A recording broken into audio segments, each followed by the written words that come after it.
I'm even more extreme to the right now than I was. Well, here's what you were back in 2018. Well, yeah, since COVID and the George Floyd riots and the 2020 era of LGBT, the LGBT woke crusade, 2020's wokeness and all that, since those things, I've become even more right-wing. I've always been right-wing. I mean, 10 years ago, I was still much further to the right than most people. You can Google what people were saying about me in 2014 when I was just a blogger, and I was still back then considered a right-wing extremist. But over the past 5 or 6 years, I've become even more right-wing. I was already pretty radical by most standards, but even from that starting point, the 2020 era was radicalizing even for me, just as it was for a lot of people.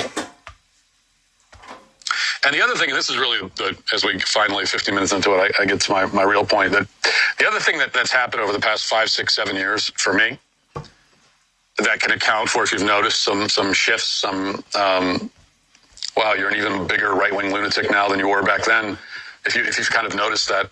The other thing, aside from these big national, and global events, is that I've had more kids, over the last 5, 6, 7 years. I've been a dad for a lot longer. In 2019, I had 3 kids, all under the age of 7. Now I have 6 kids ranging from the ages of 2 to 12. So I've been a parent for, 12, going on 13 years. I have a lot of kids.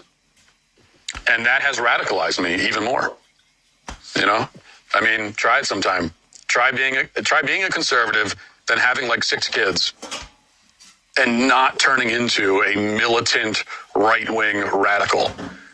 It's impossible. I'm telling you, the most radically right-wing people you will ever meet, even if they're not loud about it, even if they're not loudmouths like I am, but the most radically right-wing people you'll ever meet is go to a church, go to a reverent traditional Catholic church sometime. Look for the family, like the young family with 5+ kids, and the dad that's sitting there in the pew is guaranteed to be about as far to the right as you can possibly be on every single issue. And so is his wife, by the way. When you're the head of a large family, or even a not so large family, and it's your job to protect and provide for your family and to see to their physical, financial, and spiritual well-being, it changes you. It completely shifts your priorities. It just does. And now for me, the guiding principle, the core of my agenda, my project, is that, as I said to Tucker when I was on his show a few months ago, I want my children to go to heaven. I don't want them to live in a good, healthy, thriving country.